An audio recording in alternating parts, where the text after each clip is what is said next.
इसी के साथ अंकिता सिंह खूबसूरत, चूंकि ये कहा जाता है कि हिंदी और उर्दू एक सहेली की तरह है, तो हिंदी की एक खूबसूरत शायरा आज उर्दू के डाइस पे तशरीफ फरमा है, जो झारखंड की धरती से तशरीफ लाई है। हमारी मेहमान शायरा स्टेज पे है, हम आपका अपने अररिया में इस्तकबाल करते हैं। और सादिया इकरा जो आज की उभरती हुई शायरा माशाअल्लाह बहुत खूबसूरत प्यारी आवाज की मालिक है, डाइस पे तशरीफ रखती है। इंशाअल्लाह इन्हें आज की रात हम समाअत करेंगे।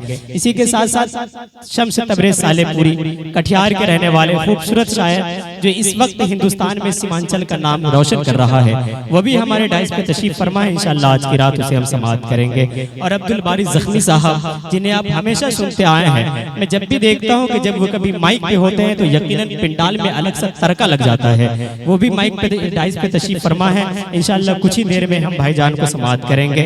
अबू तालिब साहब, जो जिस्मानी एतबार से बिल्कुल ऐसा लगता है कि इमरान प्रतापगढ़ी है, वो भी स्टेज पे मौजूद है। इंशाअल्लाह उन्हें भी आज की रात हमें समाअत करनी है। और इंजिमाम कटिहारी ये भी तशरीफ लाने वाले हैं। और खुर्शीद कुमार साहब, कमर साहब तशरीफ फरमा है, जो मेरे दोस्त हैं, मेरे बड़े भाई हैं।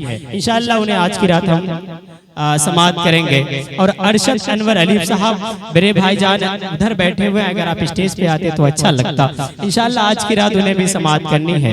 और इसी के साथ साथ सबा कौसर नदीम, आतिफ, साजिद, ये तमाम शायर हैं। इंशाअल्लाह आज की रात सबको समाअत करेंगे। और मैं एक दफ़ा उन तमाम शख्स का शुक्रिया अदा करना चाहता हूँ, मुखिया बसीर साहब, सुफियान साहब, डॉक्टर खुर्शीद साहब और भाई मोतसिम साहब, और हमारे पूर्व मंत्री प्रेजेंट यहाँ के विधायक शहनवाज हुसैन साहब और शादाब भाई, अहले कमेटी, सभी का दिल से शुक्रिया। आपने यकीनन बहुत खूबसूरत सा मुशायरा सजाया है। और यहाँ जो पिंडाल में बैठे हुए खूबसूरत से लोग हैं, यकीनन मैं आपका शुक्रिया अदा करना चाहता हूँ। ये खूबसूरत सा मुशायरे का 90% हिस्सा मैं आपके झोली में रखना चाहता हूँ, क्योंकि जब तक कोई शायर, ये कोई ऑडियंस अगर न चाहे, तब तक मुशायरा कोई कामयाब नहीं हो सकता। मुशायरे को कामयाब करने में ऑडियंस एक अहम रोल अदा होता है। यकीनन मुझे यकीन है कि आप वो अहम रोल अदा करेंगे इंशाअल्लाह। मैं आप तमाम ऑडियंस का दिल से शुक्रिया अदा करना चाहता हूँ। स्टेज पे तशरीफ फरमा शायर शायरात से मैं गुजारिश करता हूँ कि एक दफ़ा यहाँ के मजमा के लिए तालियां बजा दे। आइए हजरत करामी, अब मैं चाहता हूँ बाकायदा तौर पर ये खूबसूरत सा बज़्म को आगे बढ़ाया जाए, क्योंकि मैं देख रहा हूँ काफी देर से आप अपनी पलके बिछाए हुए हैं और अब गजल सुनने के लिए बिल्कुल बेकरार है। मुझे याद आ रहा था कि खंजर से करो बात न तलवार से पूछो, क्या कहने मैं कत्ल हुआ कैसे मेरे यार से पूछो। अब यहाँ से अगर आप तक शायरी पहुँच जाए तो आपकी तालियां बजनी चाहिए। हमारे स्टेज पे ढेर सारे डॉक्टर भी हैं, पिंडाल में ढेर सारे हमारे नेता भी बैठे हैं। माशाल्लाह हमारे नेता बहुत खूबसूरत है। एक हमारे नेता भी है, हमारे दयार में एक नेता है नरपतगंज के, बड़े अच्छे नेता थे। तो उन्होंने इलेक्शन फाइट करी और वो जीत गए। वहाँ के अवाम ने मेहनत करके हमारे नेताजी को जिता दिया। नेताजी जीतने के साथ साथ, जीतने के बाद 4 साल तक कंटिन्यू अपने घर में घुसे पड़े रहे, जनता के बीच नहीं गए। 4 साल के बाद उन्हें ख्याल आता है कि अगर हम जनता के बीच नहीं जाएंगे तो पता नहीं है कि जनता हमारा चेहरा अगर भूल जाए, फिर अगले इलेक्शन में हम हार सकते हैं। जब ये ख्याल आता है तो नेताजी मैदान में उतरते हैं और लोगों से मिलने की कोशिश करते हैं। पहले शख्स से उन्होंने मिला, उन्होंने कहा कि यहाँ क्या प्रॉब्लम है, तो एक जनता जवाब देता है कि नेताजी हमारे गांव में पानी का मसला है, अगर आप इसे दूर कर देंगे तो आपकी मेहरबानी होगी। नेताजी कहते हैं अच्छा मैं कोशिश करता हूँ। दूसरे गांव में हमारे नेताजी गए, नेताजी दूसरे लोगों से पूछे यहाँ का क्या मसला है, तो दूसरे लोगों ने कहा कि नेताजी हमारे गांव में बिजली का मसला है, अगर आप इसे दूर करवा देंगे तो आपकी मेहरबानी होगी। तो नेताजी बोले अच्छा मैं कोशिश करता हूँ। तीसरे गांव में नेताजी गए, तीसरे लोगों से उन्होंने मुलाकात करी। तीसरे लोगों में वो एक नौजवान लड़का, 40 साल का नौजवान लड़का था। तो उनसे पूछा यहाँ आपके यहाँ का क्या मसला है।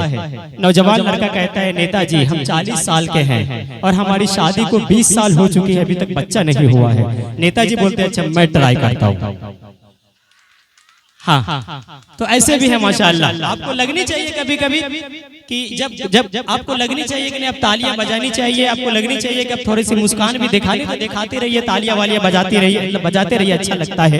कहा कि खंजर से करो बात न तलवार से पूछो, मैं कत्ल हुआ कैसे मेरे यार से पूछो, मैं कत्ल हुआ कैसे मेरे यार से पूछो, और फर्ज अपना मसीहा ने अदा कर दिया, लेकिन फर्ज अपना मसीहा ने अदा कर दिया, लेकिन कैसी कटी रात ये बीमार से पूछो, कैसी कटी रात ये बीमार से पूछो, कैसी कटी रात ये बीमार से पूछो।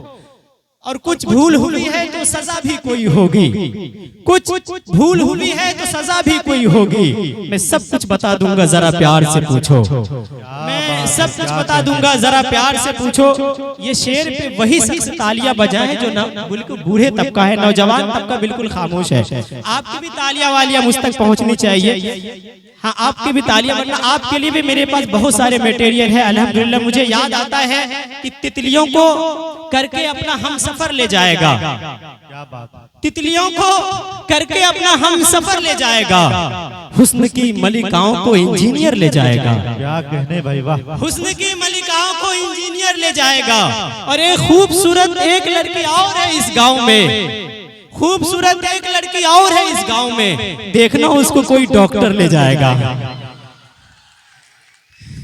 अब समझ में आया आप किस तरह की शायरी समाअत करते हैं। यकीनन मैं इंशाल्लाह इसी तरह के हाई मटेरियल सप्लाई करूंगा, लेकिन इस वक्त मेरी थोड़ी सी मजबूरियां हैं। हमारे बड़े भाईजान को कहीं निकलना है। इस वक्त मैं आपके समातों के दस्तरखान पर उस शायर को पेश करने जा रहा हूँ।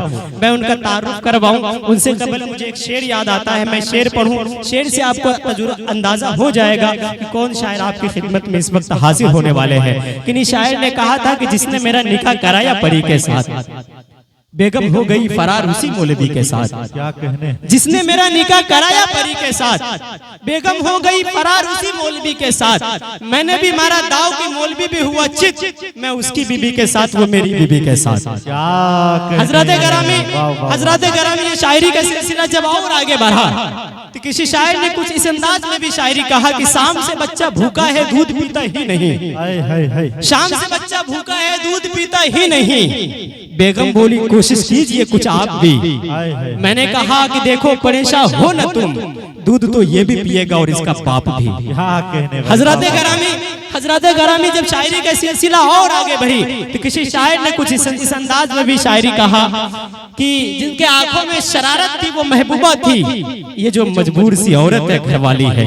हजरत गरामी इसी अंदाज में शायरी करने वाले शख्स हमारे दयार के तंज़ो मज़ाह के शायर, जिन्हें मैंने देखा है कि अच्छे अच्छे बड़े बड़े मुशायरे के स्टेज से उर्दू अदब में तड़का लगाता हुआ नजर आता है। हम सब का चहीता शायर, हम सब के बड़े भाईजान, जिन्हें सुनने के लिए आप हमेशा पल के बिछाए रहते हैं। मैं अब अदब से उनका नाम लेने जा रहा हूँ और गुजारिश करने जा रहा हूँ अब्दुल बारी ज़ख्मी साहब से कि अब डाइस पे तशरीफ लाएं, अपने खूबसूरत से गीतों से गज़लों से हम सामीन को नवाजें। मैं चाहता हूँ आपका अपना शायर आपके समातों के दहलीज पे आ रहे हैं, एक दफा जोरदार तालियों के गुंज में इस्तकबाल कीजिए अब्दुल बारी ज़ख्मी साहब माइक पर।